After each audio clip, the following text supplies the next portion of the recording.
Hello, good evening to all. कैसे हैं आप सभी? एसएससी स्टेनोग्राफर का आज है आपका ये सेट नंबर 3, इसको हम लोग कराएंगे। पार्ट 1 इसका आज अपलोड हो जाएगा, यानी कि एक पार्ट इसका आज आ जाएगा, जितने भी क्वेश्चन हो पाएंगे 50 के आसपास, और नेक्स्ट पार्ट इसका हम लोग करेंगे कल मॉर्निंग में अपलोड, जैसे कि हर रोज़ होता है आपके साथ में। साथ ही साथ आपको बताता चलूँ कि आज रात 10 बजे, कंटिन्यू नहीं, डेली नहीं, लेकिन आज रात 10 बजे आपके सामने एक वीडियो आ जाएगी क्लोज टेस्ट की। यस, क्लोज टेस्ट को सोल्व करने की ट्रिक्स मैं बताऊंगा आज रात को 10 बजे। यस, उचित समय मिलने पर ये वीडियो अपने आप आपके पास आ जाएगी रात 10 बजे।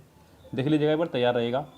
उम्मीद है कि मैं अपलोड कर दूंगा, बिल्कुल बेफिक्र रहिए, लेकिन फिर भी कुछ नहीं कह सकते, समय की पाबंदी का खेल किसी को नहीं पता, इसलिए तो फिलहाल अभी जो हम लोग ये सेट कर रहे हैं, ये है आपका एसएससी स्टेनोग्राफर का सेट नंबर 3 2018 का एक सेट है, और सोल्व करते हैं इसको। अब पहला क्वेश्चन है आपका नरेशन पे आधारित, डायरेक्ट इनडायरेक्ट पे। कह रहा है कि Karan said to us you should leave early for the airport so as to reach on time. यहाँ उसने लगाया शुड। देखिए, शुड का शुड ही रहेगा, शुड का चेंज नहीं होगा, ये ध्यान रखें आप। यस, तो Karan told us that, you second person, object के अनुसार, ऑब्जेक्ट है आपका अस, इसलिए इसका हो जाएगा वी।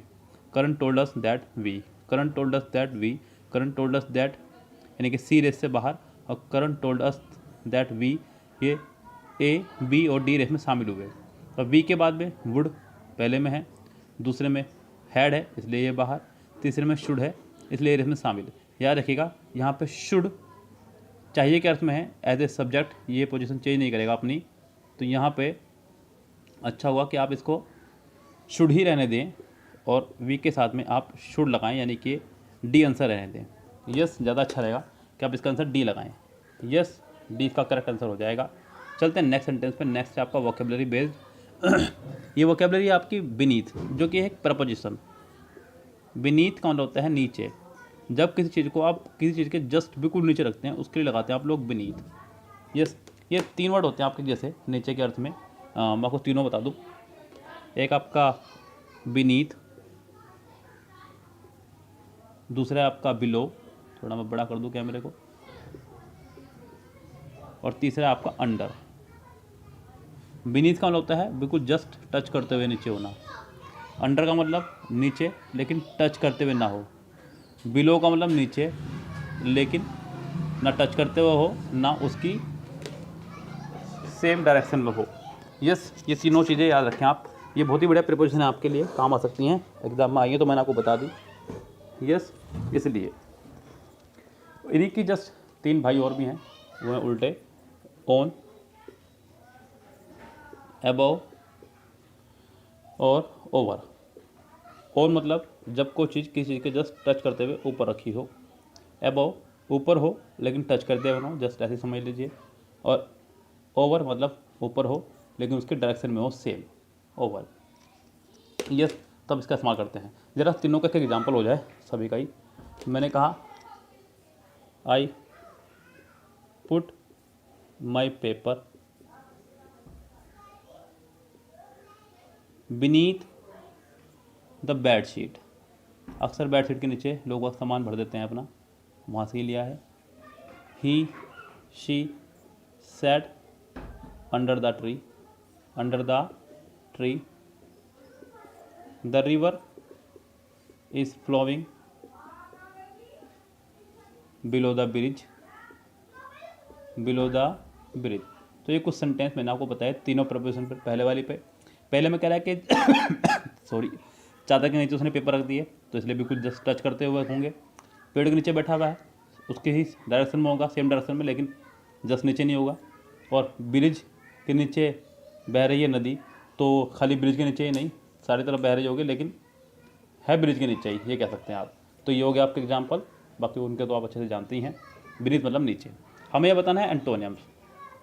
तो यहाँ पे अच्छा होता अगर यहाँ ओन होता, लेकिन ओन है नहीं, तो अब आप यहाँ पर अबव लगाएंगे, इसके अलावा कुछ नहीं लगाएंगे, बिकॉज बाकी सभी प्रपोजिशन है।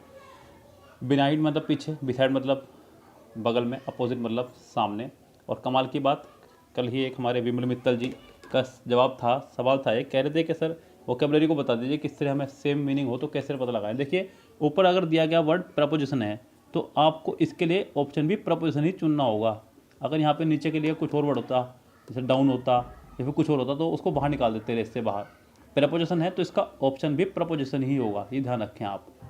अगर ये एडजेक्टिव होता तो इसका ऑप्शन एडजेक्टिव होता, अगर ये एडवर्ब होता तो इसका ऑप्शन एडवर्ब होता, अगर ये वर्ब होती तो इसका ऑप्शन भी वर्ब होता, अगर ये नाउन होती तो इसका ऑप्शन भी नाउन होता। ये भी थोड़ा सा ध्यान रखा करें आप जब आप वोकेबलरी के क्वेश्चन कर रहे हो तब। अगला पोर्शन है आपका, आपको बताना है कि किस पार्ट में इसके ग्रामेटिकली एरर है। कह रहा है कि the staff of the diary. अब यहाँ पे सेंटेंस में उसने कहा the staff of the diary, diary यानी कि दूध वाली, the staff of the diary. Yes, याद रखें मैंने आपको हमेशा कहा है कि प्रपोजिशन के बाद वाले एक पार्ट को हम लोग कुछ नहीं मानते, इसे कट कर दीजिए, इसके हिसाब से आपको वर्ब लगानी है। अब प्लूरल आए या सिंगुलर ये डिपेंड करता है आपका सब्जेक्ट पे। The staff of the dairy was form that there was no space inside for more cattle as there was already 25 stray animal inside. Yes, अब यहाँ पे द स्टाफ के साथ सिंगुलर वर्ब भी आ सकती है और प्लूरल वर्ब भी आ सकती है, डिपेंड करता है इसकी यूज़ पे। हालांकि यहाँ पे ऐसा कुछ क्लियर नहीं हुआ कि इसका यूज़ एज ए प्लूरल है या एज ए सिंगुलर, तो यहाँ तो मैं वॉज ही लगाऊंगा साथ में इसके, ये कन्फर्म है, इसमें कोई दिक्कत नहीं है, वॉज ही रहेगा। अगर मैं आगे बढ़ूँ तो आगे मुझे दिख रहा है यहाँ पे there was no space, no space uncountable है, ये भी ठीक है। Inside for more cattle as there was already 2500 stray animal inside. अब देयर के बाद जो यहाँ पे वर्ड लगाया उसने वॉज, कह रहा है कि देयर वॉज 2500 ऑलरेडी एनिमल्स, यानी कि 2500 एनिमल्स हैं, यानी कुल मिला के बाद इन शॉर्ट लिखिए आप। अब ये 2500 जो है प्लूरल है और इस प्लूरल के लिए आपको लगानी चाहिए थी प्लूरल वर्ब, क्योंकि मैंने आपको कल भी बताई थी ये बात, देयर के बाद जो आने वाली वर्ब है वो देयर के हिसाब से कभी नहीं आती, वो बाद वाले सब्जेक्ट के अकॉर्डिंग आती है। यस, इसके अकॉर्डिंग नहीं आती है। बाद वाला सब्जेक्ट क्या है उसके अकॉर्डिंग वर्ब आती है। देयर यहाँ पे सिर्फ सेंटेंस को इंट्रोडक्ट कर रहा है, इसे बोलते हैं इंट्रोडक्टरी सब्जेक्ट। यस, क्लियर है बात आपके लिए। जैसे कि आपने कहा देयर इज़ अ गर्ल और आपने कहा देयर आर 2 गर्ल्स, तो इन दोनों सेंटेंसों में अंतर देख रहे हैं आप। अगर ये देयर की वर्ब होती तो चेंज ना होती, जैसे कि आई के साथ आप एम लगाते हैं तो ये आई की वर्ब है। यस, आप आई के साथ इज़ नहीं लगा सकते, आप आई के साथ आर नहीं लगा सकते, ये चेंज हो जाएंगे, वरना ये देयर की वर्ब नहीं है। अगर देयर की वर्ब होती तो चेंज ना होती, ये अ गर्ल की वर्ब है और ये 2 गर्ल्स की वर्ब है। यस, इसीलिए यहाँ पे आपने आर लगाया। दूसरी बात मैंने आपको बताया कि देयर वाला सेंटेंस आपका रिवर्सेबल है। क्या है आपका? रिवर्सेबल है। जैसे कि आपने कहा देयर इज़ अ गर्ल, आप इसे बना सकते हैं अ गर्ल इज़ देयर, ये भी इसका एक प्रोसीजर हो सकता है। रिवर्सेबल सेंटेंस है, जैसा मर्जी बना लीजिएगा। इसको पैसिव नहीं कह सकते, लेकिन आप कहीं आप इसको पैसिव कहना शुरू कर दें, ये पैसिव नहीं है। यस, सामान सारा पूरा है, बस आपने इसको आगे पीछे किया, मीनिंग भी वही निकल रहा है। देयर इज़ अ गर्ल, वहाँ एक लड़की है, अ गर्ल इज़ देयर, एक लड़की वहाँ है, बात एक ही है। यस, ये था आपका देयर का पूरा प्रोसीजर, यानी कि इसका आंसर हो जाएगा A, there were already 2500 stray animal inside. Yes, मेरी बात समझ में आई आपको आराम से? उम्मीद करता हूँ समझ में आ रही होगी। अच्छा देखिए, यहाँ पे थोड़ा सा राइटिंग इशू रहता है मेरा, क्योंकि मेरे को थोड़ा सा एक हाथ से मोबाइल भी पकड़ना है और लिखना भी है और समझाना भी है, मोबाइल क्वेश्चन पे भी ध्यान देना है, तो थोड़ा राइटिंग इशू रहता है। और कुछ राइटिंग मेरी ईश्वर की दुआ से बहुत अच्छी है, तो इसलिए, लेकिन आप सिर्फ समझने पर ध्यान दें, इसलिए मैं साथ साथ बोलता रहता हूँ, आप समझने पर ध्यान दीजिएगा। मेरा ये अवगुण आप मुझे माफ़ कर दीजिए, इस अवगुण के लिए। राइटिंग मेरी शुरू से ही बहुत अच्छी है। यस, अवार्ड मिले हैं मुझे खूब सारे स्कूल से, तो इसलिए मैं माफ़ी चाहूँगा अपनी राइटिंग के लिए। चलिए फिलहाल चलते हैं नेक्स्ट क्वेश्चन पे। नेक्स्ट है आपका cloth test. The safety of the ships at sea does not depend only on the arrangement made in the ships themselves, dangerous dash and rocks. अब यहाँ पे एंड के बाद जो वर्ड आया है, एंड के पहले भी उसी के अकॉर्डिंग वर्ड यहाँ पे आएगा। देखिए, रॉक्स बोलते हैं चट्टानों को। किसको बोलते हैं? रॉक्स, चट्टानों को। और चट्टान होते हैं समुद्र के अंदर। यस, रॉक्स यानी कि चट्टान, और चट्टान होते हैं समुद्र के अंदर। तो अगला वर्ड भी यहाँ पे ऐसा ही आएगा जो समुद्र के अंदर हो। पहला वर्ड है कोस्ट। यस कोस्ट बोलते हैं समुद्री किनारे को। उससे अगला वर्ड है बीचेस, जो समुद्र के बाहरी हिस्से होते हैं। पोर्ट यानी कि द्वीप वगैरह, जहाँ पे बंदरगाह वगैरह सामान करता है। और उसके बाद हार्बर, हार्बर भी बंदरगाह की तरह ही यूज़ होता है। तो यहाँ पर आपका वर्ड आ जाएगा कोस्ट, COASTS, कोस्ट। सो देखिए यहाँ पे क्या कह रहा है, dangerous coast and rocks may be seen in the dash but they are a dash threat to safe dash at night. यहाँ पे डे और नाइट की बात हो रही है। किसकी बात हो रही है? यहाँ पे गौर करें, यहाँ पे मे be seen in the dash and night, यानी कि बट आया तो विरोधाभास है। क्या है? बट आया तो विरोधाभास, यानी कि कॉन्ट्राडिक्शन। याद रखें आप, बट आता ही कॉन्ट्राडिक्शन के लिए। अगर एंड आता तो कोई दिक्कत नहीं थी लेकिन बट है तो समझो कॉन्ट्राडिक्शन। कॉन्ट्राडिक्शन के बाद वाला वर्ड क्या है आपका? नाइट। इसका मतलब कॉन्ट्राडिक्शन से पहले वाला वर्ड रहेगा आपका डे। क्या रहेगा? डे। वो है आपका सी ऑप्शन, डे टाइम, यानी कि फिफ्थ का हो जाएगा सी, बिल्कुल clearly. But may be seen in the day time but they are a threat to safe dash at night. अब यहाँ आपको देखना है कि यहाँ क्या ऑप्शन हो सकता है। अब यहाँ पे रात में यात्रा करने के लिए हम लोग लगाएंगे नेविगेशन, क्योंकि नेविगेशन लगता है नौकाचारण के लिए। ये अलग से होता है समुद्र के जहाज़ों के आगे लगे होते हैं, जो दिशा सूचक का काम करते हैं, नेविगेशन। यस, इसके डिपार्टमेंट भी होते हैं अलग से ही। नेट पर सर्च कर लीजिएगा, बहुत अच्छे से पता चल जाएगा इसके बारे में। Navigation at night. Lighthouse are there for dash at such places to warn sailors of the dash. Lighthouses are there for, अब देखिए यहाँ पे क्या हो सकता है, are there for raised. Raise का मतलब होता है मैंने आपको बताया था दो वर्ड होते हैं आपके, एक तो राइज और एक रेज्ड। रेज, राइज की सेकंड फॉर्म में रोज और उसकी थर्ड फॉर्म में राइजन, और रेज की है रेज्ड और इसकी थर्ड फॉर्म भी रेज्ड ही रहेगी। ये लगता है तब, ये अपने आप उठने के लिए है, सेल्फ के लिए, और ये डिपेंडेंट है, यानी कि जब कोई चीज़ उठाए तो आप इसका इस्तेमाल करते हैं। जब आप ऊपर उठा रहे हैं किसी चीज़ को, मैंने ये पेन ऐसे उठाया तो ये रेज है, यस। और जब कोई चीज़ अपना आप ऊपर उठ रही है तो राइज है। जैसे कि सन के लिए लगा सकते हैं, मुद्रास्फीति के लिए लगा सकते हैं, इन्फ्लेशन के लिए। जब कोई चीज़ अपना आप उठ रही हो या गिर रही हो, हालांकि उठने के लिए ये खाली तो राइज लगाएंगे, कोई चीज़ उठाई जा रही हो तो रेज लगाएंगे। आपने झंडा हाथ में लेकर उठाया तो रेज है, नोट राइज है वो। यहाँ पे इस बात का भी अंतर रखें। तो रेज यहाँ पर हो सकता है कि उठा करके लगाए जाएँ। उसके बाद है अगला वर्ड इस्टेब्लिश्ड, कोई बिल्डिंग नहीं है ये। इरेक्टेड, फाउंडेड, तो यहाँ पे ए ऑप्शन हो जाएगा correct. Lighthouse are there for raised at such places to warn sailors of the dash. Warn करा जाए सेलर्स को, किससे? डैश से, यानी कि डेंजर से, खतरों से। लाइट हाउस तभी तो लगाए जाएंगे ना, तो डेंजर, यानी कि ये कन्फर्म है कि 8 में सी आएगा। Modern lighthouse are put up at all such places, मुंह से निकला ही नहीं कुछ और। Such places near the course followed by dash, followed by dash. अब फॉलोड बाय किसके द्वारा? कौन घूम रहा है नाव में?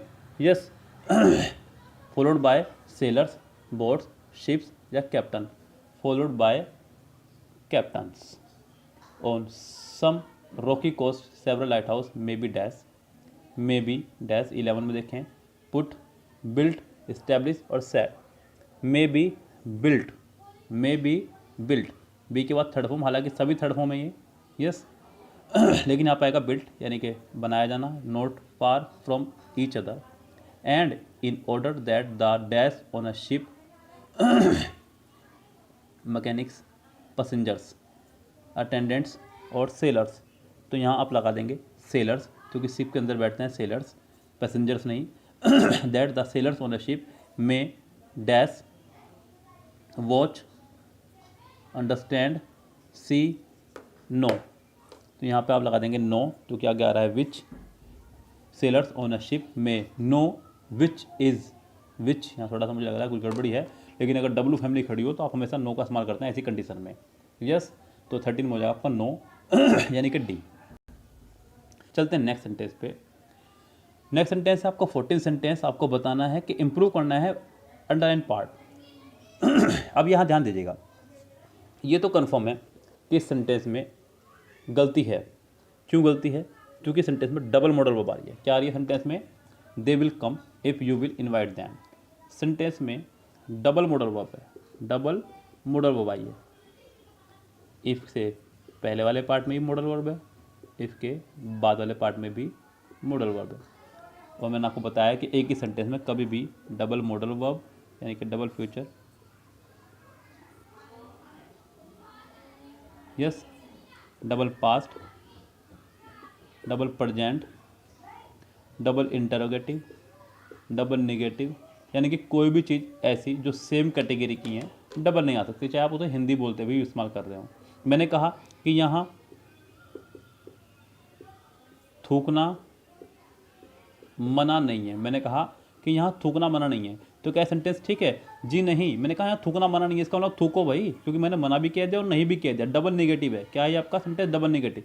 जब डबल नेगेटिव होगा तो ये बन जाएगा पॉजिटिव, ये तो मैथमेटिक्स की भी टर्म है, माइनस माइनस, जी पता है आपको तो भाई, मैथ भी आती है, माइनस माइनस प्लस, ये मैथमेटिक्स की भी एक टर्म है, यस। तो यहाँ पर डबल फ्यूचर नहीं आएगा। अगर सेंटेंस कभी भी डबल फ्यूचर हो तो क्या करेंगे भाई?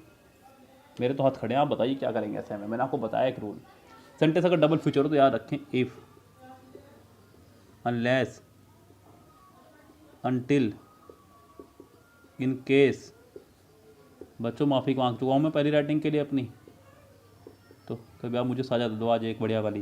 Provided that, so long as long as, whether, before,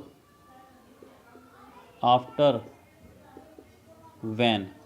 अब इनकी काउंटिंग कर लो जरा एक बार, 1 2 3 4 5 6 7 8 9 10 11, कुल मिला के कितने वर्ड है? 11 वर्ड हैं। काउंटिंग इसलिए करवाई जिससे कि आपको याद रहे। कल को जब आप लिखने बैठे तो आपके दिमाग, जब आप नो लिख चुके हो तो आपके दिमाग गूंजता रहे, नहीं नहीं सर ने 11 बताया था यार, 2 हो रहे हैं, कौन से हैं वो 2, कौन से हैं वो 2, दिमाग खटखट करेगा, आपको याद आएंगे, डेफिनेट याद आएंगे। काउंटिंग से ही याद करेगा हर चीज़ को। जैसे कि WH फैमिली कितनी है? 8 W वाली हैं, 3 H वाली हैं, आपको याद रहेंगी। ये डबल मॉडल वर्ब का फॉर्मूले में कितनी वर्ड हैं? 11 वर्ड हैं, आपको याद रहेगा। ये काउंटिंग वाला फंक्शन मेरा बहुत ही फेबुलस है, मेरे तो खुद इसी तरह से याद रहता है, मैंने खुद इसलिए काउंटिंग करी, यस। सबसे बेस्ट तरीका, अगर कभी भी सेंटेंस में डबल मॉडल वर्ब हो तो इनके बाद वाली मॉडल वर्ब हमेशा गलत हो गया, इनके बाद मॉडल वर्ब नहीं आएगी। यानी कि इस सेंटेंस में इफ़ यू विल इनवाइट जो है ये गलत है आपका। अब यहाँ पे खाली आप लगाएंगे इफ़ यू इनवाइट दैम, क्योंकि इससे पहले सेंटेंस विल है। विल को मैं मानता हूँ प्रेजेंट, आपको पता ही है, मैं इसको प्रेजेंट में रखता हूँ और वुड को रखता हूँ पास्ट में, यानी कि ये फर्स्ट फॉर्म है तो आगे भी फर्स्ट फॉर्म ही आएगी। इनवाइट से काम चल जाएगा ओनली, क्योंकि पीछे यू खड़ा हुआ है। अगर सिंगुलर सब्जेक्ट हो तो इनवाइट्स करता, यानी कि इसका आंसर हो जाएगा आपका ए। चलिए कोई बात नहीं। देखिए बोर मत होइएगा, ऐसा मत सोचिएगा बहुत मैं टाइम ले रहा हूँ, क्योंकि मुझे बच्चे बोलते हैं सर समझा के कराया करो, चाहे भले वीडियो कितनी लंबी हो जाए, चाहे भले क्वेश्चन 20 कराओ, लेकिन समझा के कराओ। यस, खतरनाक तैयारी हो जानी चाहिए बिल्कुल, और सही बात भी है। मान लीजिए कर लिए हमने सारे से, डराता कुछ नहीं तो उससे कोई फ़ायदा नहीं है। The peacocks ate up all my flowers plants in the afternoon today. इसका बनाना आपको पैसिव। अगर आप गौर करें तो आपको यहाँ दिख रहा है सेकंड फॉर्म 8, क्या दिख रहा है आपको यहाँ पे? Second form 8। अब सेकंड फॉर्म अगर 8 दिख रही है आपको तो आपको यहाँ पे फिर वॉज या वर भी दिखना चाहिए। क्या दिखना चाहिए? वॉज या वर, यही रूल है। अगर सेकंड फॉर्म एक्टिव में तो पैसिव बनाते समय was were plus third form इस्तेमाल करेंगे आप। कितनों में है? पहले में है, लेकिन पहले में उसने आईएनजी लगा दी इसलिए रेस से बाहर। दूसरे में हैव बीन आ गया इसलिए रेस से बाहर। थर्ड में वर प्लस ईटन है, अभी रेस में शामिल है। फोर्थ में भी were plus eaten plus up लगाया, हाँ रहेगा शामिल भाई, लेकिन सी बाहर हो जाएगा बिकॉज ईटन के बाद अप नहीं है वहाँ पे, सी बाहर। अब आपका सिर्फ डी देखते हैं। सेंटेंस बनेगा आपका द पीकॉक से, किससे बनेगा? The peacocks were eaten up by all my flower plant in the afternoon today. जी नहीं, टुडे को यहाँ आपको दैट डे में बदलना था, तो ये भी इसका आंसर नहीं है। और भाई मैं माफ़ी चाहूँगा कि मेरे पे ये सवाल नहीं हो पाया, क्योंकि जब इसका कोई आंसर है ही नहीं है ऑप्शन में तो मैं कैसे करता इसको? गलत मुझे नहीं करना आता भाई, तो इसका आंसर कोई भी नहीं ऑप्शन में। यहाँ पे लास्ट वाले सेंटेंस में डी वाले में अगर वो टुडे को दैट डे कर दे तो ये सेंटेंस ठीक हो सकता है। मैं इसको प्रिंटिंग की मिस्टेक मानता हूँ एमबी बुक की, और कुछ नहीं है बस ये एग्ज़ाम में ऐसा नहीं रहा होगा। चलते नेक्स्ट सेंटेंस पे। The teacher told us that we all were intelligent children but were not sincere in our work. आपको बनाना है इसको करेक्ट डायरेक्ट फॉर्म में। इनडायरेक्ट ये पहले से ही है, अगर ये इनडायरेक्ट है पहले से ही, ध्यान दीजिए आपको दिख रहा है पर वर, क्या दिख रहा है आपको? पर आपको वर, आपको बनाना होगा इसे इज एम आर। क्या बनाना होगा इसे आपको? Is am are. दूसरे पार्ट में भी आपको दिख रहा है वर, उसको भी बनाना होगा आपको इज एम आर। कितनों में है? पहले में नहीं है, पहला बाहर। सेकंड में आर है और बी पार्ट में भी इसके आर है। थर्ड में वर है, ये भी बाहर। डी में आर और आर है, यानी कि सिर्फ अभी तक बी और डी रेस में शामिल है। ये 60 सेंटेंस में, सॉरी, बी और डी रेस में शामिल है। The teachers said to us, comma inverted comma, we all are intelligent children but are not sincere in our work. The children said to us, you all are, you second person object के अनुसार, object है अस, we हो जाएगा, यानी कि इसका answer D ही correct है, B भी इसका रेस से बाहर हुआ। नेक्स्ट सेंटेंस 17 कह रहा है कि identify the segment in the sentence which contains grammatically error. किस पार्ट में इसमें ग्रामेटिकली एरर है, ध्यान दीजिएगा। यहाँ पे कह रहा है कि yesterday the farmer in Hathras rounded up about 25 abandoning cows and bulls and took them to a dairy in a truck। अब यहाँ कुछ तो गड़बड़ है, गड़बड़ मतलब आपको एंड दिख रहा होगा। देखिए कंजक्शन के बहुत बड़ा चैप्टर है, लेकिन ये रूल नहीं आपको पीछे छोड़ेगा एंड बट और का। जो मुझे लगातार फॉलो कर रहे हैं वो तो समझ ही गए होंगे कि भाई ये तो रूल पीछे छोड़ ही नहीं रहा है। तो उन्हीं रूल को रट लो उन्होंने यार, बार बार क्यों जरूरत पड़ी आपको रूल्स रटने की? अच्छा, आप क्यों अच्छे टीचरों के नोट्स, मुझे पता है बुक्स लोगों सर्च मारते हैं बड़े बड़े सेंटर्स की, लेकिन कोई फ़ायदा नहीं है उनको पढ़ करके। मैं बता दूँ आपको, आप सिर्फ वो पढ़ें जो एग्ज़ाम में आ रहा है। ये मैं नहीं कह रहा हूँ, ये प्रैक्टिस सेट बोल रहे हैं। आप लगातार मेरे साथ प्रैक्टिस सोल्व कर रहे हैं, मैं अपने आप से तो कुछ पढ़ा नहीं रहा आपको। प्रैक्टिस सोल्व है, प्रैक्टिस सेट है, मैं इनको सोल्व करा रहा हूँ बस अपने अंदाज में। ये जो मेरा अंदाज है मैं इससे बाज नहीं आऊँगा, ये ध्यान रखें आप। मैं आपको रूल्स रटवा करूँगा, मैंने कसम खा रखी है आपको। मैंने अगर 100 में से 90+ नंबर ना लगवाए अंग्रेजी में तो ये जिम्मेदारी मेरी। बस आप हाथ बांध के मत बैठना, कहीं आपने वीडियो को बहुत फास्ट फॉरवर्ड कर रखी हो। देखिए इतना जब मैंने करने की कसम खा ली है तो आप भी थोड़ी सी कसम खा लीजिए कि वीडियो को डायरेक्ट देखा करें। बस इतना सा काम करना आपको मेरा। वीडियो को डाउनलोड करके नहीं देखना है, वीडियो को डायरेक्ट देखना है, अपने 2 फ्रेंड्स को शेयर करना है। आपके घर में जितने भी फ़ोन हैं उन सबसे लाइक कीजिए, शेयर कीजिए, सब्सक्राइब कीजिए। मैं इतनी शिद्दत से आपको पढ़ा रहा हूँ तो इतना मेरा आप पे हक बनता है। अगर आप मेरे पास होते तो मैं आपको फ़ोन लेके खुद कर देता। यस, ये आपकी जिम्मेदारी बनती है। आप मुझे अपना बड़ा भाई समझें, छोटा भाई समझें, कुछ भी समझ के आप इसको काम को करिए। एंड बट और के दोनों तरफ यहाँ सेम रहेगा। एंड के बाद वाले पार्ट में लगाई उसने सेकंड फॉर्म टुक। अब एंड के पहले लगाया उसने अबैंडनिंग, ABANDONING, ये है आपके ING फॉर्म। अब ये तो कन्फर्म है कि सेंटेंस आपका रॉन्ग है। कौन सा पार्ट गलत है? यही गलत है भाई, क्योंकि सेंटेंस में यस्टरडे आ रहा है। भाई कहाँ हैं आप? यस्टरडे, लास्ट, प्रीवियस, एगो, ये सब अगर वर्ड हो तो कैसे बनता है सेंटेंस आपका? पास्ट इंडेफिनेट में। तो आप टुक तो सही है, लेकिन आपको इसे अबैंडनिंग को अबैंडन्ड बनाना होगा, सेकंड फॉर्म बनानी होगी इसको आपको। हालांकि आपको कुछ नहीं करना है, मैं बता दूं आपको, एग्जाम में जाकर कुछ नहीं करना, आपको सिर्फ एरर निकालनी सीखनी है, बस बात खत्म। आप ये सीख जाइए मेरे साथ, और कुछ नहीं है। यस, वो बड़ा एक अच्छी बात याद आ रही है, लेकिन सोच रहा हूँ बताऊँ ना बताऊँ। वो किसी ने कहा ना कुछ नहीं रखा इन बातों में और खुरपा आ जाने हाथों में। तो याद रखें भैया, आपको सिर्फ और सिर्फ एरर निकालनी सीखनी है, गलती निकालनी, कुछ नहीं करना। आपको एरर ठीक भी नहीं करके आने एग्जाम में, वो सीख लीजिए आप। इसका बी पार्ट एरर है। Select the correct passive form of the given sentence. When we reach the beach the fisherman were off loading the fish. When we reached the beach, reached यानी कि second form. क्या है आपकी? ये second form है। 18 sentence देखिए, क्या है आपकी? सेकंड फॉर्म, सेकंड फॉर्म है। यस, उसके बाद अगला लगाया उसने was verb plus ING, was verb plus ING। अब यहाँ पे अगर मैं दोनों को पैसे बनाने बैठूँ तो यहाँ पे आना चाहिए was verb plus being plus third form, और यहाँ पर आना चाहिए was verb plus third form. चलो चलते हैं। पहले सेंटेंस को अगर मैं देखूँ तो when we reach the beach the fish were being offloaded by the fisherman हो सकता है। When we reach the beach the fishman have been, race से बाहर। When we reach the beach the fisherman were being, जी नहीं, fisherman नहीं, subject जो बन जाएगा द फिश बन जाएगा, सी भी बाहर। When we reach the beach the fish were offloading, यहाँ पे बीइंग नहीं आया, डी भी बाहर। इसका ऑप्शन अब आपके पास सिर्फ और सिर्फ रह जाएगा ए, क्योंकि उसने इसको ना बनाकर सिर्फ इस पार्ट को बनाया आप ऐसे, यानी कि इसका आंसर हो जाएगा ए। 18 का आंसर है आपका ए। चलते हैं 19 पे।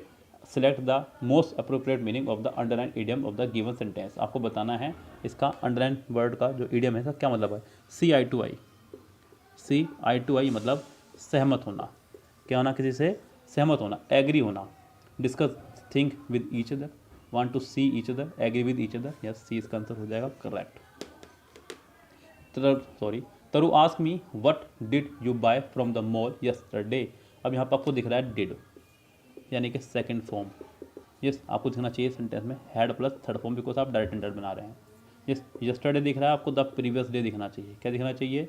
प्रीवियस डे दिखना चाहिए। अब देखिए सेंटेंस में कितनों में है। सेंटेंस जुड़ेगा डब्ल्यू फैमिली से ही, पहला जुड़ा, दूसरा जुड़ा, तीसरा जुड़ा, फोर्थ जुड़ा। फोर्थ को बाहर निकाल दीजिए डी में, क्योंकि डब्ल्यू फैमिली के तुरंत बाद सब्जेक्ट आना चाहिए था, ना कि हैड, इसलिए डी आपका रेस से बाहर। सी में आई वॉज बाइंग लगा दिया, इसलिए ये रेस से बाहर। बी में भी डब्ल्यू फैमिली के तुरंत बाद उसने डिड लगा दिया, इसलिए रेस से बाहर, बी भी रेस से बाहर। अब बस मजबूरी का नाम महात्मा गांधी, मैं तो बताऊंगा इसका आंसर क्या है। चलते हैं नेक्स्ट सेंटेंस में। सेंटेंस नंबर आपका 21। Select the most appropriate option to fill in the blank. She was angry, 21 देखिए, she was angry and close the door with a dash, with a dash, with a bang, धमाके या जोर की आवाज़ के साथ में, विद अ क्रैश मतलब आवाज़ टूटने की आवाज़ से, विद अ क्रीक चरमराने की आवाज़, और with a third with a third किसी वस्तु के ज़मीन पर गिरने की आवाज़। इसका आंसर हो जाएगा पहला ही, विद अ बैंग। चलिए सेंटेंस नंबर 22 आपका एक वर्ड आपको बताना है इसका एंटोनियम्स। वर्ड आपका वर्बोस। वर्बोस मतलब जरूरत से ज़्यादा शब्दों का इस्तेमाल करने वाला, यानी कि शब्दों का इस्तेमाल करने में एक्सपर्ट कोई व्यक्ति। तो ब्रीफ संक्षेप में, टॉकेटिव बातूनी, पॉलिश चमकदार, वर्डी यानी कि शब्दों को यूज़ करने वाला। तो इसका आंसर हो जाएगा ब्रीफ, संक्षेप में बताना। क्या बताना? संक्षेप में, यानी कि इन शॉर्ट। पहला इसका आंसर हो जाएगा, बिकॉज आपको बताना है अपोजिट। आपको बताना है कि ब्रैकेट पार्ट में क्या गलती है और ये कैसे ठीक हो सकता है। देखिए ब्रैकेट पार्ट में क्या गलती है ये तो अब आप भी बता सकते हैं, कि सारी जिम्मेदारी मैंने ले ली। देखिए उसने कहा कि he should not have carry. याद करो जरा, कुछ याद करो अपना पवन पुत्र बालपन। मैंने आपको बताया कि ये एक मॉडल वर्ब है। मॉडल वर्ब के साथ हमेशा आती है वर्ब की फर्स्ट फॉर्म जो कि है, लेकिन हैव की फैमिली के साथ हमेशा आती है वर्ब की थर्ड फॉर्म जो कि नहीं है। कैरी की जगह यहाँ होना चाहिए था कैरिड। क्या होना चाहिए था यहाँ पे? कैरिड। तो ये है आपका सिर्फ और सिर्फ ए पार्ट में ही, इसका 23 का आंसर हो जाएगा ए। चलते हैं नेक्स्ट सेंटेंस पे भैया। She places a problem vase, sorry problem पढ़ लिया गलती से, porcelain vase with a gentle manner on the window sill. 24 यहाँ पे गौर कीजिए, इन सेंटेंस में इन अ जेंटल मैनर कहा है उसने, with a gentle manner sorry, यहाँ पे होना चाहिए था इन अ जेंटल मैनर या फिर इन अ जेंटल स्टाइल 24 में, यानी कि इसका आंसर हो जाएगा आपका सी।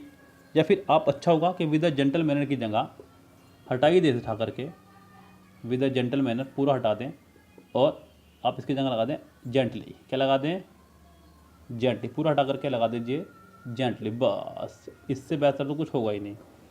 यस, क्योंकि सी में भी उसने स्टाइल कर दिया मैनर की जगह, तो मैं दो मिस्टेक एक सेंटेंस में नहीं ठीक कर सकता।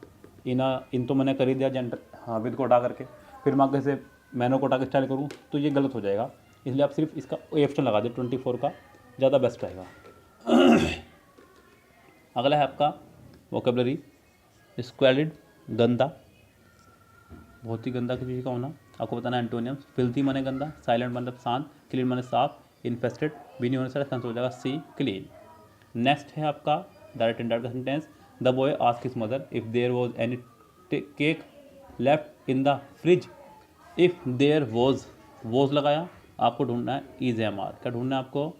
Is am are. इस सेंटेंस आपका है इफ से स्टार्ट, इसका मतलब स्टार्ट होगा सेंटेंस हेल्पिंग वर्ब से। किससे स्टार्ट होगा? हेल्पिंग वर्ब से। The boy asked his mother is there any cake left in the fridge.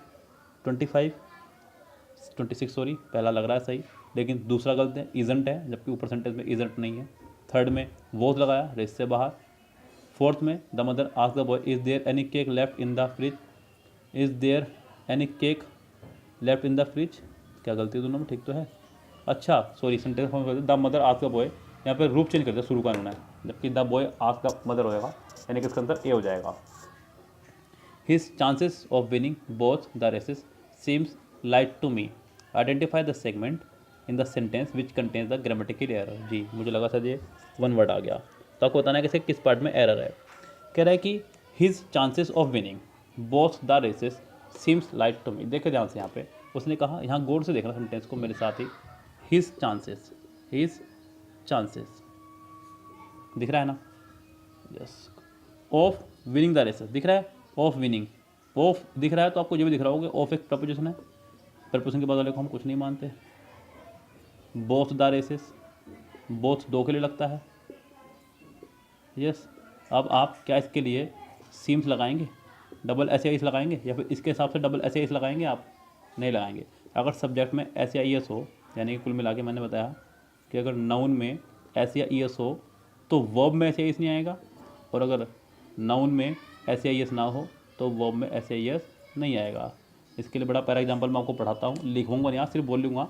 Evil eyes go to hell, evil eyes go to hell और evil eye goes to hell, यानी कि इसका answer हो जाएगा सी फिलहाल। Next है आपका paragraph.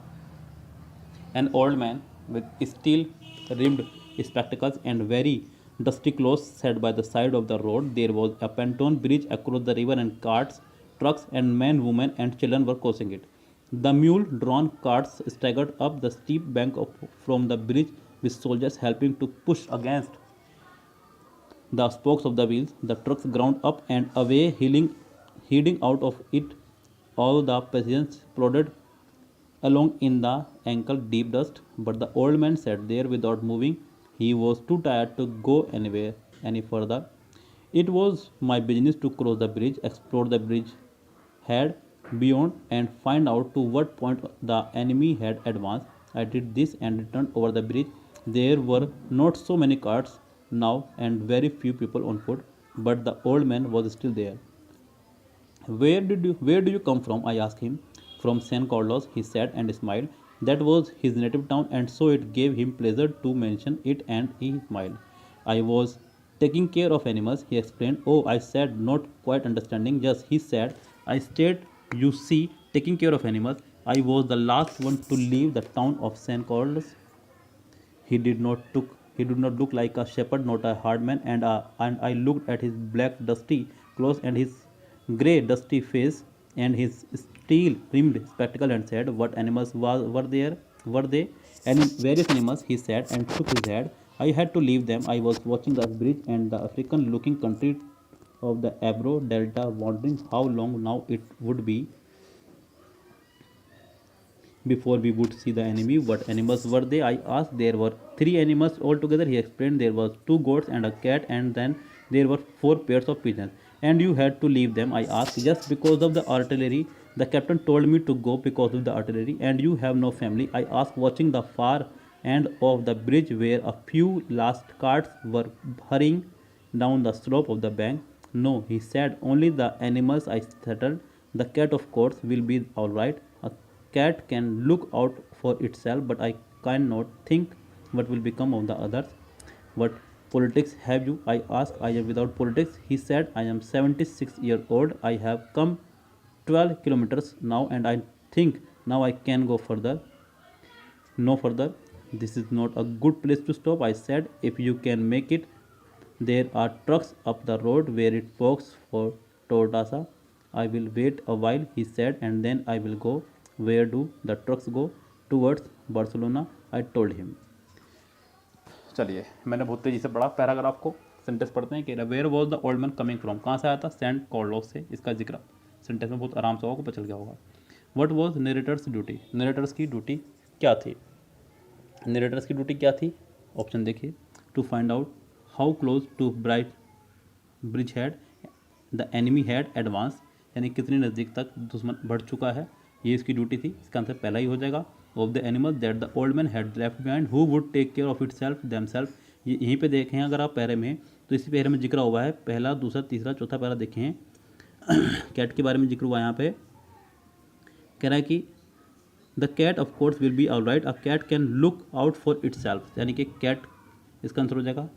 31 the old man set by the side of the road because he was tired, he wanted to survey the scene, he was waiting for the truck, he was too tired to walk further, यानी कि सी इसका answer हो जाएगा।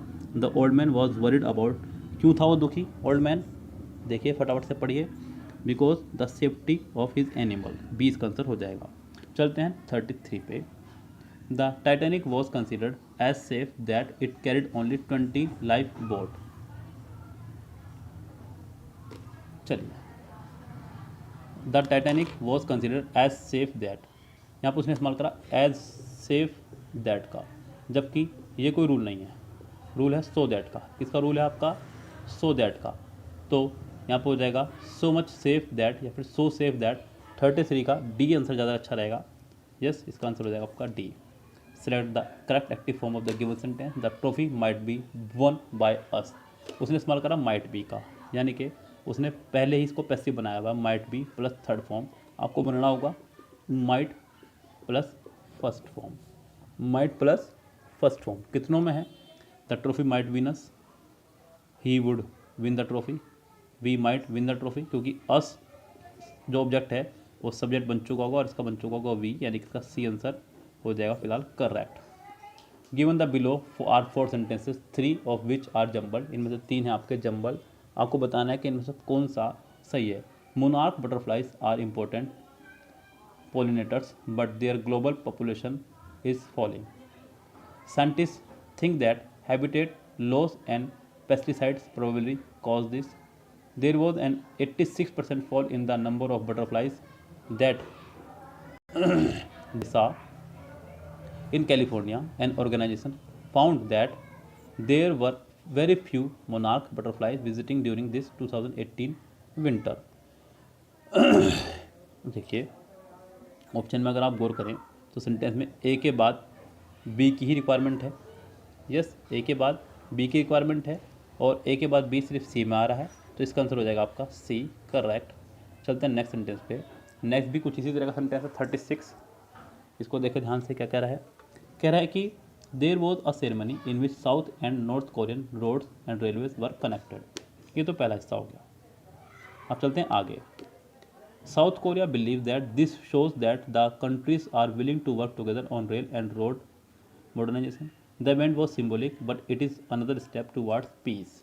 ये थी आपकी एक event, क्या थी आपकी? सेरेमनी के लिए इस्तेमाल किया उसने इवेंट का, यानी कि इसका आंसर हो जाएगा आपका ए के बाद सी। ए के बाद सी जो कि 2 में है, ए में भी है और डी में भी है, ए के बाद सी। अब चलते हैं आगे। South Korea said that construction will go on while North Korea is closely watch. जी नहीं, पहले बी की बात हुई है। South Korea believe that this shows that the countries are willing to work together on rail and road modernisation. फिर उसके बाद कंस्ट्रक्शन शुरू होगा, यानी कि ए के बाद सी के बाद बी और बी के बाद डी, यानी कि इसका आंसर हो जाएगा आपका डी करेक्ट। चलते हैं नेक्स्ट सेंटेंस पे। नेक्स्ट सेंटेंस आपको बताना है कि ब्रैकेट पार्ट सेंटेंस ठीक है या नहीं। 37 सेंटेंस कह रहा है कि we saw some farmer to tilling their field. We saw some farmer to tilling their fields. यहाँ एक बात का ध्यान रखें, ये 2 वर्ड मैं आपको बताना चाहूँगा, पहले भी बताया मैंने कई बार। एक तो वर्ड होता है सी, दूसरा होता है वॉच। अगर सी के बाद हमें कभी कोई वर्ब लगानी हो तो वो हमेशा आती है जीरेड फॉर्म में, और वॉच के बाद हमेशा आती है फर्स्ट फॉर्म में। मैंने कहा I saw a dancing girl, a dancing doll, I watched a dance doll. तो यहाँ पे यस, सी के बाद आईएनजी फॉर्म, वॉच के बाद फर्स्ट फॉर्म, ध्यान रखें हमेशा। तो यहाँ पे सेंटेंस में आईएनजी फॉर्म होना चाहिए थी टिलिंग, तो इसका आंसर सिर्फ बी हो सकता है और कोई इसका आंसर नहीं हो सकता, यानी कि 37 का आंसर हो जाएगा आपका बी। चलते हैं 38 पे।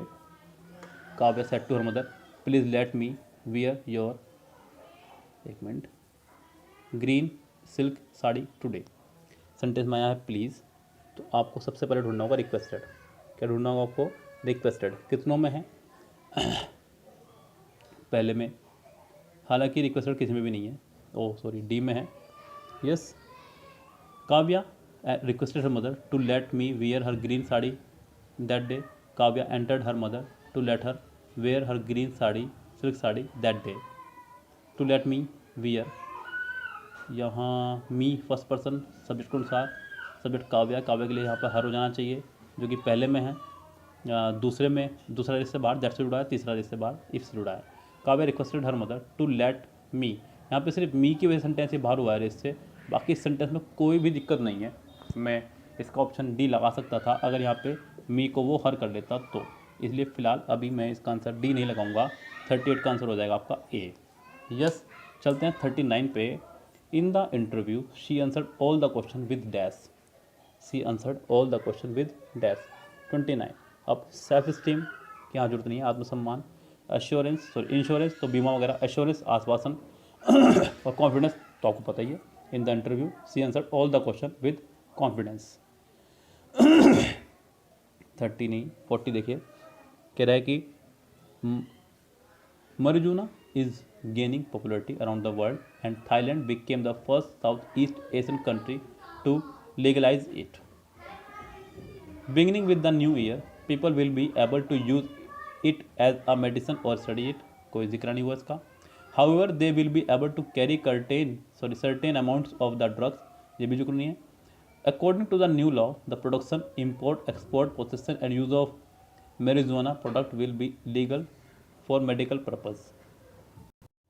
चलिए यहाँ अच्छा होगा कि आप ए के बाद सीधा डी लगाए। क्यों? क्योंकि मैरिजुआना का जिक्र जो ऊपर हुआ है वही सीधा डायरेक्ट डी में हुआ है। यस, तो इसका आंसर ए डी होगा। ए डी कितनों में है? सिर्फ सी में है। इसका आंसर हो जाएगा आपका सी करेक्ट। नेक्स्ट आपका वोकेबलरी बेस 41 कह रहा है कि एक्सपेंडेबल वर्ड है आपका एक्सपेंडेबल, जिसे बढ़ाया जा सके। एक्सपेंड से बनाया, एक्सपेंड मतलब बढ़ाना, जिसे बढ़ाया जा सके। बताना है आपको सिनोनिम। फ्लेक्सिबल लचकदार, रेजिस्टेंट रोकना, रिजिड का मतलब होता है सख्त, स्ट्रेट सीधा। तो यहाँ पे मेरे ख्याल में इसका आंसर हो जाना चाहिए फ्लेक्सिबल, और कोई इसका ऑप्शन फिट नहीं बैठ रहा है। नेक्स्ट है dash can prove fatal when operating complicated machinery. Tiredness, nervousness, negligence और डिस्टर्बेंस। यहाँ पे अच्छा होगा कि अब इसका आंसर लगाएं नेग्लिजेंस, क्योंकि लापरवाही से ही यहाँ पे फैलेगा कोई भी चीज़। Negligence can prove fatal when operating complicated machinery. अगर आपकी लापरवाही होगी तो ही घातक चीज़ें जो हैं जटिल होती चली जाएंगी। Select the most appropriate meaning of the underline idioms of the given sentence. यहाँ पे है एक इडियम बड़ा प्यारा, piece of cake. Piece of cake कितना इजी काम है ना, और कितना अच्छा लगता है जब बर्थडे हो आपका और आपको केक का पीस करना है। यानी कि बहुत इजी कार्य है। इस इडियम का मतलब हो गया क्या? इजी कार्य, आसान कार्य। आपको ढूंढना है इसके ऑप्शन देखते हैं कौन कौन से इसके फिट बैठ सकते हैं। Out of her reach, beyond her capacity, very enjoyable, very easy. इसका आंसर हो जाएगा आपका डी करेक्ट। नेक्स्ट चलते हैं आइडेंटिफाइड द सेगमेंट। आपको बताना है कि इसके किस पार्ट में ग्रामेटिकल एरर है। Our neighbour switch on his TV early in the morning to full volume, at full volume, मैंने गलत पढ़ लिया। यहाँ पे सेंटेंस देखिए, कह रहा है कि ओवर नेबर, उसने कहा ओवर नेबर, NEIGHBOUR, नेबर यानी कि सिंगुलर सब्जेक्ट है, तो सिंगुलर ही वर्ब होनी चाहिए थी यहाँ पे। तो यहाँ पे स्विच की जगह अच्छा होगा कि आप स्विचेस कर दें, सिंगुलर वर्ब कर दें इसको, स्विच ऑन, यानी कि इसका सी पार्ट हो जाएगा रॉन्ग। स्विच की जगह स्विच ऑन होना चाहिए था। नेक्स्ट है when I reached home dinner was being served. जब मैं घर पहुंचा तो डिनर सर्व किया जा चुका था। यस, आगे देखें। Still talking he open the match box and a very annoyed scorpion came out of the box. Having finish his meal my brother Larry brought cigarette and in order to light one picked up the matchbox from the shelf.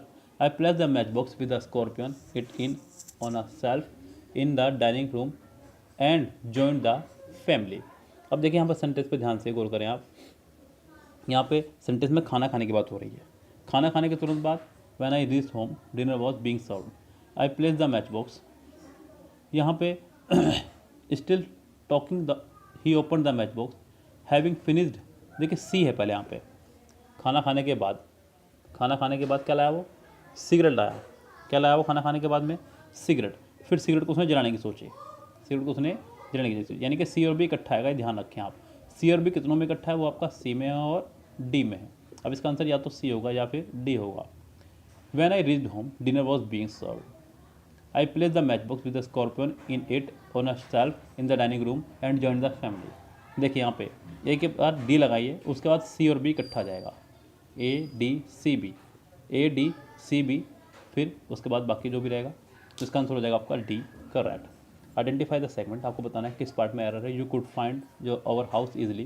देखिए sentence में उसने कहा you could find our house. अभी फिलहाल मुझे जरूरत है आगे पढ़ने की, क्योंकि सेंटेंस है क्वेश्चन टैग पर आधारित। क्वेश्चन टैग में क्या करते हैं? Helping verb plus subject. अगर अफर्मेटिव हो तो नेगेटिव, और नेगेटिव हो तो अफर्मेटिव। अच्छा होगा आप इसको बनाएं कुडंट यू, लेकिन यार दुख की बात तो ये है कि यहाँ कुडंट यू ऑप्शन में है ही नहीं। किसी भी ऑप्शन में यहाँ कुडंट यू का इस्तेमाल उसने नहीं किया। अब आपकी मजबूरी है कि आप कुड को सेकंड फॉर्म मानते हुए कैन की, किसकी, कैन के सेकंड फॉर्म मानते हुए आप इसे डिडंट यू बनाएंगे। क्या बनाएंगे, डिडंट यू। तो ऑप्शन में डिडंट यू पहले ही दे रखा था उसने आपको, लेकिन क्या मजबूरी हो सकती है यहाँ पे, नहीं यार, ये आपको बताना था एरर किस पार्ट में है। सॉरी मैं गलत लेगा सेंटेंस को, मुझे लगा कि इसको इंप्रूव करना है और यहाँ पे इसकी जगह कुछ हमें यूज़ करना है। डिडंट यू की जगह कुडंट यू होना चाहिए था, मैं गलत ले गया सेंटेंस को। मुझे लगा कि ये इस पार्ट को मैं ठीक करना है, इसकी जगह बताना है कौन सा ऑप्शन आएगा। अब मैं उसी ऑप्शन पर चलता चला गया, मुझे ऑप्शन दिखा नहीं कोई, तो फिर मैंने मजबूरी का नाम महात्मा गांधी डिडंट लगाया। देखिए आप भी ऐसा कर सकते थे, बिकॉज कुड सेकंड फॉर्म भी है कैन की, ये आप भी कर सकते थे। जब मजबूरी होगी तो करना पड़ेगा, लेकिन फिलहाल यहाँ पे कुडंट यू होना चाहिए था जो कि ऑप्शन में नहीं है, तो इसका डिडंट यू पार्ट गलत है। यानी कि कुल मिला के बात यह है, I was dash when my cousin from America called on me. I was dash देखिए ऑप्शन में क्या क्या दे रखे उसने हमें, वोकेबलरी बेस्ड है और कुछ सेंटेंस में ग्रामेटिकली रूप यही है इसके अंदर। यहाँ पे कह रहा है कि पहला ऑप्शन है बेनिफिटेड, चार्म, डिलाइटेड और satisfied. I was dilated, I was dilated, मैं बहुत खुश हुआ। When my cousin from America called on me, yes, called on एक फ्रेज वर्ब है आपका, अभी थोड़े दिन पहले मैंने पढ़ा है। कॉल ऑन का मतलब होता है आके मिलना, आकर मिलना, तो इसका आंसर हो जाएगा आपका डिलाइटेड यानी कि सी। 48 आपको बताना है इसका पैसिव एक्टिव फॉर्म, ये पहले से आपका पैसिव बना हुआ है, आपको दिख रहा है हैज़ बीन, आपको उसको बनाना है एक्टिव, तो आपको लगाना होगा सिर्फ हैज़ वर्ब की थर्ड फॉर्म। कितनों में है, पहले में है, दूसरे में नहीं है, तीसरे में नहीं है, चौथे में नहीं है, सिर्फ पहला, इसका आंसर हो जाएगा ए, 48 का ए। 49 आपका वोकेबलरी वर्ड है सबमिसिव, आज्ञा मानने वाला, आपको बताना है एंटोनियम्स, ये हो जाएगा स्टबबर्न, जिद्दी। 49 का आंसर हो जाना चाहिए स्टबबर्न, जिद्दी, और कुछ इसका ऑप्शन नहीं बैठ रहा है। आपको बनाना है active, after the food was eaten the dishes were wash by us. एक पार्ट इसका पहले से ही बना हुआ है पैसिव, एक पार्ट इसका है active. Sentence number 50, after we ate the food, अच्छा दोनों ही पैसिव, माफ़ी चाहूँगा, वॉज प्लस थर्ड फॉर्म का इस्तेमाल किया है मैंने, उसको ध्यान नहीं दिया, दोनों पार्ट पैसिव है। सो यहाँ पे वॉज प्लस ईटन है तो आपको बनाना होगा सेकंड फॉर्म। अगले में भी वर प्लस वॉज है, उसको बनाना होगा second form. After we ate food we was the dishes, इसका आंसर पहला ही ठीक हो जाएगा और कोई ऑप्शन दिख ही नहीं रहा है, क्योंकि दूसरे में वर बीइंग, वर ईटिंग है, तीसरे में आर ईटिंग है और अगले में हैड वॉश्ड है। 51 दे went for a Bhil village for a day visit, आपको बताना है कि इसके किस पार्ट में एरर है सिर्फ एरर वाला पार्ट ढूंढना है, बाकी आपको इसमें एरर ठीक नहीं करनी है। देखिए सेंटेंस में, they went for a Bhil village for a day visit, they went to a Bhil village, went के साथ यहाँ पे उसने लगाया फोर, आपको इस फोर की जगह लगाना होगा to, they went to a Bhil village for a day visit, यानी कि इसका आंसर हो जाएगा आपका B. Select the correct indirect form, आपको बताना है इसका इंडायरेक्ट क्या होगा, my mother said to me you are late again, you are दिख रहा है तो आपको बनाना होगा वर, क्या बनाना होगा इसका वर। वर कितनों में है फटाफट से चेक कर लीजिएगा, पहले में आर है इसलिए बाहर, सॉरी जी, दूसरे में वॉज है, तीसरे में एम है और थर्ड में डी में वर है, ये भी हो सकता है ठीक, लेकिन यू सेकंड पर्सन है ऑब्जेक्ट के अनुसार, ऑब्जेक्ट है आपका मी का हो जाएगा आई के साथ यहाँ पे वॉज आएगा, यानी कि इसका आंसर हो जाएगा आपका बी करेक्ट। चलते हैं 53 पे, आपको बनाना है इसका active, he was given some money by his mother brother, आपको लगाया उसने वॉज प्लस गिवन यानी कि थर्ड फॉर्म, आपको लगाना होगा सेकंड फॉर्म, क्या लगाना होगा, सेंटेंस बनेगा हिज ब्रदर से, किससे बनेगा, हिज ब्रदर से, हिज ब्रदर हैज़ गिवन लगाया पहले में इसलिए ये रेस से बाहर हुआ, सेकंड में गेव है, थर्ड में ही लगाया इसलिए बाहर और फोर्थ में गिव्स लगाया इसलिए बाहर, तो इसका आंसर सिर्फ और सिर्फ हो जाएगा बी। 54 सेंटेंस पूरा नहीं है, मैं इसको कराऊंगा आपको नेक्स्ट वीडियो में, क्योंकि बहुत लंबी हो जाएगी वीडियो फिर मुझे ऐसा लगता है। तो फिलहाल मिलते हैं आपसे कल पार्ट 2 के साथ में, और साथ ही साथ तैयार रहेगा आज रात 10 बजे भी मेरे साथ में एक क्लोज टेस्ट करेंगे छोटा सा, भले ही वीडियो 5 मिनट की हो, 7 मिनट की हो, 10 मिनट की हो, 20 मिनट की हो, 1 घंटे की हो, लेकिन करेंगे सिर्फ एक ही क्लोज टेस्ट बस, चाहे वो कितना बड़ा क्यों ना हो।